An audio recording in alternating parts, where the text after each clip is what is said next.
Don't you just love watching movies from your couch before they even come out on theaters? I personally really enjoy it.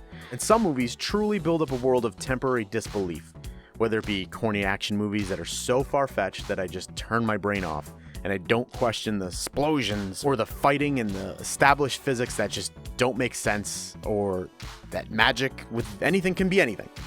In those films, I applaud them in their attempt. Godzilla vs. Kong is sadly not one of those. I actually came in expecting a monster fighting movie with great action and a subpar, force-stitched together side story that doesn't really grab my attention too much. I was not disappointed on the latter. I'll first get to what I liked. The title screen and the beginning of this made it feel like it was going to take itself too seriously.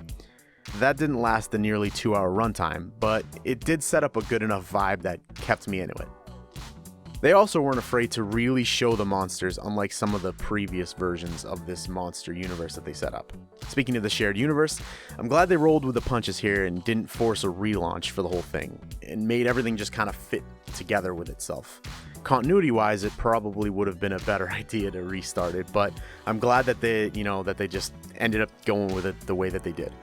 But sadly, these small things were all I could really care about and really enjoy from this movie. The fight scenes had a few cool concepts, but nothing that really stood out to me, as I'm writing this 24 hours after I watched it, and I can't really remember the parts that I enjoyed about the actual choreography of the fighting.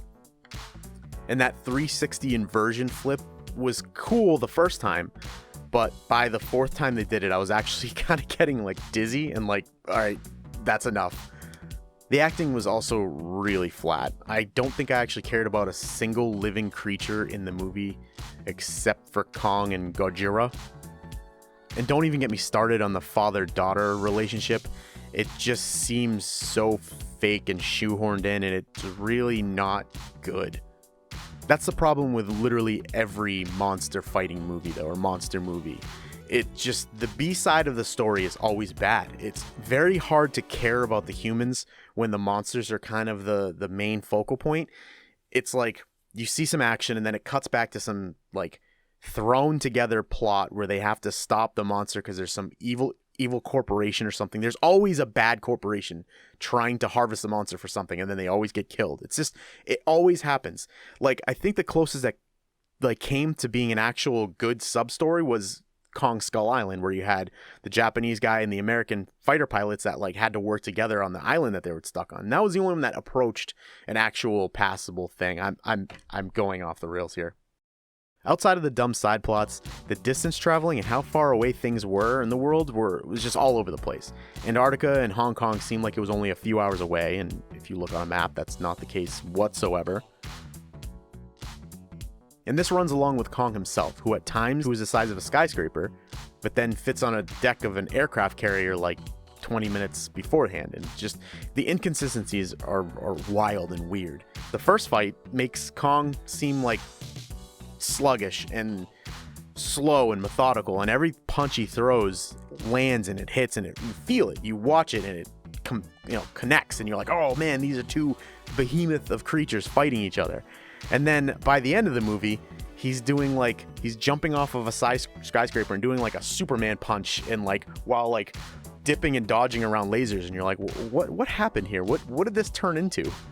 But overall, I didn't really hate this movie as much as it might seem like I just complained about it. It was fine. The fact that it's a really pretty and beautifully shot movie, I guess, is kind of what saves it in my mind. I don't really agree with the IMDb score that I accidentally saw while I was looking up some more information for the movie. So it's going to be a 6.7 out of 10 from me.